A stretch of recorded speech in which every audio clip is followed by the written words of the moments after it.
AP మీద concentrate చేద్దాము. ఏపీలో నిన్న అసెంబ్లీలో జరిగిన వాదనలు కనుక మీరు విని ఉంటే బోండా ఉమా అలాగే పవన్ కళ్యాణ్కి సంబంధించి పొల్యూషన్ మీద ఒక వాదన జరిగింది. అదొకసారి ఏం మాట్లాడారో విన్న తర్వాత మనం మాట్లాడాం. ఓకే రైట్, ఒకసారి బైట్ ప్లే చేయండి. ప్లాస్టిక్ని నిరోధించడం ఇది ఒక ఇష్యూ అయితే దానికి డిప్యూటీ సీఎం గారు చెప్పారు, అది బ్రహ్మాండమైనటువంటి ప్లాన్, యాక్షన్ ప్లాను. దాన్ని నిర్వహించి ఎమ్మెల్యేలు ప్రజాప్రతినిధులు అందరూ బాధ్యత తీసుకుంటే బ్రహ్మాండంగా జరుగుతుంది అధ్యక్ష. కానీ ఫ్యాక్టరీల పొల్యూషన్ అధ్యక్ష, ఇక్కడే ఉన్నారు కృష్ణయ్య గారు, చైర్మన్ గారు, పెద్ద పెద్ద వాళ్ళందరినీ కూడా వాళ్ళు మరి ఏం ఇన్ఫ్లుయెన్స్కి గురవుతున్నారో తెలియట్లు. కానీ రామ్కి పరిశ్రమ అధ్యక్ష ఈ పొల్యూషన్ దాంట్లో ఆయన కూడా వెళ్ళి విశాఖపట్నంలో ఇన్స్పెక్షన్ చేసి వచ్చారు. ఆయనే చెప్పారు ఆయన నోటెంట చాలా పొల్యూషన్ని డైరెక్ట్గా సముద్రంలోకి వాళ్ళు ఇండస్ట్రియల్ వ్యర్థాలని, ఈ ఫార్మాస్యూటికల్ వ్యర్థాలని వదిలేశారని చెప్పారు. అలాగే గౌరవ ముఖ్యమంత్రి గారు కూడా దాని మీద స్పష్టమైన ఆదేశాలు ఇచ్చారు, అలాంటి వాటి మీద చర్య తీసుకోండి అని. దాని మీద చర్య తీసుకోరు అధ్యక్ష. మున్సిపాలిటీస్ పనిచేయాలి. Everything you cannot completely directly correlate with pollution control board. అలాగే వారిది నేను ఒక ఆయన సరిదిద్దుకోవాలో లేదంటే నాకు తెలియదు, కానీ ఒక మాట అయితే చెప్పదలుచుకున్నాను. ఇది అందుబాటులో ఉండరు, ఇవన్నీ తప్పు. రాగానే గౌరవ మనకి చైర్మన్ గారికి కూడా చెప్పాను, first pollution control board open చేయమని. అదొక వాస్తవం ఏంటంటే పొల్యూషన్ కంట్రోల్ బోర్డు సామాన్య మనిషికి సంబంధించి ఓన్లీ ఇండస్ట్రియల్ కనెక్టెడ్ అనుకుంటారు. ఇది ఫస్ట్ టైం కృష్ణయ్య గారు వచ్చాక వారికి తెలియజేసిన హీ హ్యాస్ ఓపెన్ ఇట్. ఎవరైనా సరే ఎనీ ఆఫీస్కి వెళ్ళిపోయి మీరు పొల్యూషన్ కంట్రోల్ బోర్డు ఆఫీస్కి వెళ్తే మీకు అది ఓపెన్గా ఉంటుంది. దానికి నేను బాధ్యత తీసుకున్న తర్వాత మొట్టమొదటి చేసిన అధ్యక్షుడు. కాకపోతే దీని మీద అవగాహన కల్పించాలి, అసలు వెళ్తే కొంత సమాధానం. ఎందుకంటే first of all there is extensive employment shortage ఉంది, దానికి అదొక మేజర్ సమస్య. అలాగే వారు లేవనెత్తింది ఇంకొకటి రామ్కి సంస్థ మీద, వారికి షోకాస్ నోటీస్ ఇష్యూ చేయడం జరిగింది, యాక్షన్ తీసుకోవడం జరిగింది. అలాగే చాలా వ్యర్థాలు వదిలేస్తున్నారు ఇవన్నీ. అంటే ఒక ప్రాబ్లం ఏముందంటే ఏదన్నా సరే స్ట్రిక్ట్ యాక్షన్ తీసుకోవాలి అంటే ఎన్ని ఇండస్ట్రీస్ మూతపడిపోతే మనకు తెలియదు అధ్యక్ష. నాగేశ్వర్ గారు, అది నిన్న ఏంటంటే ప్రతిపక్షం లేదు కాబట్టి ప్రతిపక్ష పాత్ర కూడా వాళ్లే పోషించారు అని చెప్పి నిన్న అన్నారు. ఎందుకంటే గతంలో జరిగిన కొన్ని తప్పులు ఏవైతే ఉన్నాయి ప్రభుత్వంలో అవన్నీ కూడా ప్రజలకు తెలియజేయాలి, అసలు ఏం జరిగింది, ఎక్కడ ప్రాబ్లం అని చెప్పడానికి ఇది ఒక స్ట్రాటజీగా అనుకున్నారు. కానీ అక్కడ జరిగిన కొన్ని విషయాలని చూస్తూ ఉంటే కొంచెం డిఫరెంట్గా కనిపిస్తోంది. డైరెక్ట్గా పవన్ కళ్యాణ్ పేరు తీసుకున్నారు బోండా ఉమా. అండ్ ఇప్పుడు అంతర్లీనంగా ఏమనిపిస్తుంది అంటే పెద్దవాళ్ళకి అంటే తెలియకుండానే బోండా ఉమా ఫ్లూక్లో పవన్ కళ్యాణ్ పేరు తీసుకున్నారు, అందుబాటులో ఉండరు, ఆయన చెప్తేనే చేస్తామని చెప్పి అనేంత పరిస్థితి ఉందంటారా? అంటే అసలు ఏముంది అనేది మనకు తెలియదు అంతర్గతంగా ఏం. కానీ ఇద్దరు చెప్పింది వాస్తవం. ఒకటి పొల్యూషన్ భయంకరంగా సముద్రంలో వదులుతున్నారు, నదుల్లో వదులుతున్నారు, ఇది వాస్తవం. మీకు విశాఖపట్నం ఉదాహరణ చెప్తాను మీకు. అక్కడ పొడిమడక్క అనే గ్రామానికి నేను వెళ్ళాను కూడా. అక్కడికి అచ్యుతాపురంలో ఇండస్ట్రీస్ ఉన్నాయి. బ్రాండెక్స్ అనే company, I think Sri Lankan company, under garments company. So ఆ బ్రాండెక్స్ అనే కంపెనీకి కొన్ని సంవత్సరాల క్రితం నేను వెళ్ళాను. ఆ కంపెనీకి ఐ థింక్ ₹1 ఎకర్ చొప్పున ల్యాండ్ ఇచ్చినట్టున్నారు. 99 years లీజ్కు. వాళ్ళు ఎంత ఎంప్లాయ్మెంట్ క్రియేట్ చేస్తున్నారంటే కొన్ని వేల మంది, ఒక 3,000-4,000 మంది ఉమెన్కి, అది కూడా ఒకరు ₹6,000 ₹7,000 6,000 ఇచ్చే శాలరీ.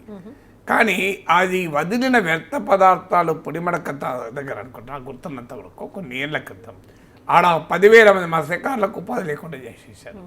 అందువల్ల ఇండస్ట్రియల్ పొల్యూషన్ నదుల్లోకి సముద్రాల్లోకి కలుస్తున్నదన్నమాట నిజం. దాంట్లో ఏమీ డిస్ప్యూట్ లేదు మీకు. అది అన్ని నదుల్లో కనబడుతుంది ఇది. ఎందుకంటే ఇండస్ట్రియల్ ఎఫ్లూయెంట్ ట్రీట్మెంట్లు పెట్టి వాటిని వదలాలి, కానీ అది చాలా కాస్ట్లీ ప్రాసెస్. అందువల్ల వదులుతారు. ఇప్పుడు కంపెనీలు ఇది ఒకటే కాదు, మీకు ఇండస్ట్రియల్ ఎఫ్లూయెంట్ గ్యాసెస్ చూడు రాత్రిపూట వదిలేస్తుంటారు. So this is a reality. Pollution control board అనేది అంత ఎఫెక్టివ్గా పనిచేస్తుందా అంటే అనుమానాస్పదమే. సో అందులో డౌట్ లేదు. కానీ పవన్ కళ్యాణ్ అన్న మాట కూడా నిజం. యాక్షన్ అంటూ తీసుకోవడం మొదలు పెడితే ఎన్ని ఇండస్ట్రీస్ మిగులుతాయో కూడా తెలియదు. ఎందుకంటే it's a wide spread problem. ఇది ఒక్క రోజులో పవన్ కళ్యాణ్తో స్టార్ట్ అయ్యేది కాదు, పవన్ కళ్యాణ్తో పోయేది కాదు. సో అందువల్ల ఇండస్ట్రియల్ పొల్యూషన్ ట్యాకిల్ చేస్తూ అంటే ఎవరు ఆంధ్రప్రదేశ్కి ఇండస్ట్రీ కూడా రాడు, ఎందుకంటే ఇంకో చోట ఏది పట్టించుకొని స్టేట్ ఉంటుంది, అవును. అక్కడికి వెళ్ళిపోతారు. ఇప్పుడు ఏమో రాష్ట్రాల మధ్య ఇన్వెస్ట్మెంట్ కొరకు పోటీ నడుస్తుంది. రాజకీయ కారణంగా ఏ కారణమైనా కావచ్చు. మనకు అమర్ రాజా పైన జగన్ ప్రభుత్వం రెస్ట్రిక్ట్ పెడితే వెంటనే బీఆర్ఎస్ ప్రభుత్వం ఆహ్వానించింది. మీకు ఇలా మీకు కేరళలో కైటెక్స్ విషయంలో అక్కడ గవర్నమెంట్కు కైటెక్స్కు మధ్య ఘర్షణ వస్తే మన ప్రత్యేక హెలికాప్టర్ పంపి ఆ కైటెక్స్ ఎండీని తెలంగాణకు పట్టుకొచ్చారు. సో నిన్న కాక మన బెంగళూరులో ట్రాఫిక్ బ్లాక్ బక్ కూడా బ్లాక్ బక్ బెంగళూరులో ట్రాఫిక్ బాగా ప్రాబ్లం, అక్కడ సీఈఓ అనడితోనే లోకేష్ ట్వీట్ చేశారు, వెంటనే రా అన్నాడు. ఇలా కాంపిటేటివ్ ఇండస్ట్రియల్ ఇకో పాలసీ ఎన్విరాన్మెంట్లో మనం బతుకుతున్నాం. అందువల్ల పవన్ కళ్యాణ్ అన్న దాంట్లో కూడా రియాలిటీ ఉంది. కానీ but somewhere it has to begin కదా. అది ఒక్క రోజులో ఒక్క రాష్ట్రంలో జరగదు, దేశమంతటా జరగాలి. అప్పుడు దేశంలో కూడా ఏమవుతుందంటే ఇక్కడ ఇండియాలో కనుక మనం స్ట్రిక్ట్ చేస్తే వాళ్ళు వెళ్ళిపోయి ఇంకో థర్డ్ వరల్డ్ కంట్రీలో మళ్ళీ ప్రొడక్షన్ షిఫ్ట్ చేస్తారు. సో అందువల్ల ఇట్స్ ఏ బిగ్గర్ ప్రాబ్లం. అయితే మీరు అన్నట్టు ఇది రొటీన్గా అయితే ఒక మెంబరు ఒక మినిస్టరు ఇద్దరు కూడా ఒకే కూటమికి చెందిన వారు, ఇందులో ఏమీ పొలిటికల్ డిఫరెన్సెస్ లేవు. అందులో రామ్కి పేరు తీశారు, అది వేరే క్వశ్చన్. కానీ ఫండమెంటల్గా ఎందుకు అంటే ఇది పవన్ కళ్యాణ్ జనసేన నాయకుడు, బోండా ఉమ తెలుగుదేశం ఎమ్మెల్యే కనుక ఛాలెంజ్ ఇది. సో అక్కడ ఛాలెంజ్ ఇచ్చింది. మరి ఇది నిజంగానే తెలియకుండానే ఆ నాయకత్వానికి జరుగుతుందా అనే చర్చ మొదలైంది. అంటే అలా పవన్ కళ్యాణ్ కార్నర్ చేసినట్టు జరిగిందా కదా. బట్ అది వెరీ డిఫికల్ట్ టు స్పెక్యులేట్. కొన్నిసార్లు పర్సనల్ డైమెన్షన్స్ కూడా ఉంటాయి, వ్యక్తిగతమైన విభేదాలు ఉంటాయి, వివాదాలు ఉంటాయి. సో లేదు కొన్నిసార్లు యాక్సిడెంటల్గా కూడా డిస్కషన్ ఇంకో టర్న్ తీసుకోవచ్చు. కానీ చంద్రబాబు నాయుడు ఇప్పుడున్న పరిస్థితుల్లో తన సభ్యుల్ని మీరు పవన్ కళ్యాణ్ పైకి ఎగదోసేటువంటి వాతావరణం ఉందని నేను అనుకోను. చంద్రబాబు నాయుడు ఏం పవన్ కళ్యాణ్ వదులుకోవడానికి ఇప్పుడు ఏదో రెడీగా ఉన్నాడు అనుకుంటే అది పొరపాటు. అది ఎందుకంటే డయాస్ మీద బ్రదర్ అని లేకపోతే అన్నయ్య అంటూ లోకేష్ మాట్లాడుతూ ఉంటారు, చంద్రబాబు కూడా చాలా ప్రియారిటీ ఇస్తూ ఉంటారు. క్షేత్రస్థాయిలో అక్కడక్కడ జనసేన టీడీపీకి మనకు కాన్ఫ్లిక్ట్స్ కనిపిస్తూ ఉన్నాయి.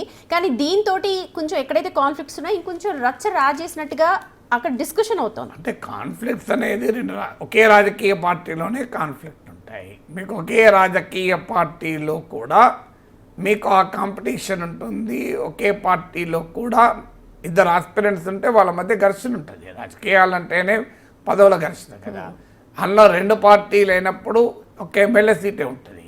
మీకు పవన్ కళ్యాణ్ పిఠాపురం వస్తే వర్మకు సీట్ రాకుండా పోయింది, ఆయనకు ఎమ్మెల్సీ ఇస్తారన్నది ఇప్పటివరకు ఇవ్వలేదు. మీకు ఒంగోలులో బాలినేని జనసేనకు వస్తే ఆటోమేటిక్గా టీడీపీ నాయకులకు ఇబ్బందికరంగా ఉంటుంది. సో ఇది ఎక్కడైనా జరిగేటువంటి అంశమే.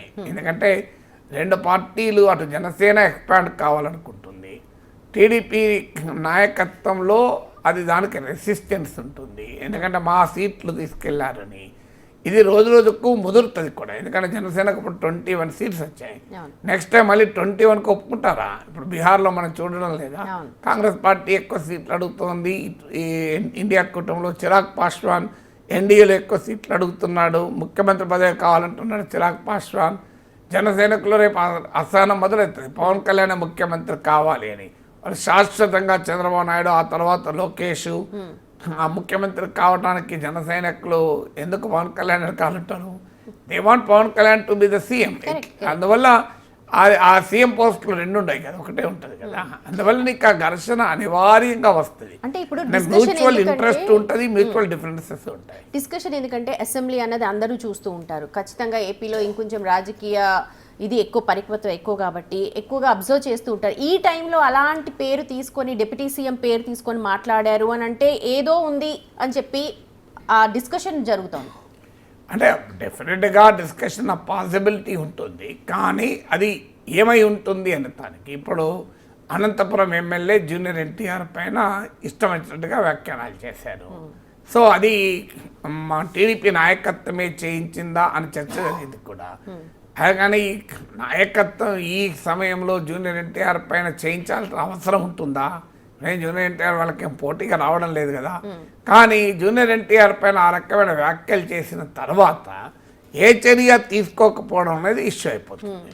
మీకు అదో పెద్ద ప్రశ్నగా మిగిలిపోయింది. ఎందుకు మరి జూనియర్ దాని మీద ఎన్టీఆర్ clarity ఎవరు పైన ఏమి- అది కూడా అసభ్యకరంగా మా ఆయన తల్లి పైన ఇలాంటి వ్యాఖ్యలు కూడా చేసినాక అదేదో నార్మల్ విమర్శ కాదు కదా, చాలా అవమానకరంగా అన్నాడు కూడా. ఇప్పటికీ చంద్రబాబు నాయుడు అలా అవమానించినందుకు జగన్ ఎవరిపైన చర్య తీసుకోవాలని ఇప్పటికీ మాట్లాడుకుంటాం. మరి ఎందుకు చంద్రబాబు నాయుడు చర్య తీసుకోవాలని ఆన్సర్ లేదు. ఏదో మందలించారని తమ అనుకూలంగా ఉండే పత్రికల్లో ఫీలర్ వార్తలు రాయించుకున్నారు తప్ప బహిరంగంగా ఏ చర్య తీసుకున్నది లేదు కదా. ఓకే. సో అందువల్ల ఇలాంటివి లేనప్పుడు ఏమవుతుందంటే అనుమానాలు పెరగటానికి స్కోప్ ఉంటుంది. కరెక్ట్. ఇప్పుడు టార్గెట్ పవన్ కళ్యాణ్గా ఒక పార్టీ సభ్యుడు మాట్లాడినప్పుడు సహజంగానే ఆ ఊహాగానాలు వస్తాయి. కానీ ఇప్పటికిప్పుడు రాజకీయ వాతావరణం చూస్తే అదేదో చంద్రబాబు నాయుడు, లోకేష్, పవన్ కళ్యాణ్ కావాలని టార్గెట్ చేస్తుంటారని అనుకోను. అది కేవలం యాక్సిడెంటల్గా జరగచ్చు, లేదా వ్యక్తిగతమైనటువంటి ఇష్యూస్ ఏమైనా ఉంటే కూడా ఉండవచ్చు కూడా. ఓకే, దీని మీద ఎవరైనా క్లారిఫికేషన్ ఇవ్వే అవకాశం ఉందంటారా? రాజకీయాల్లో క్లారిఫికేషన్ ఉండవు.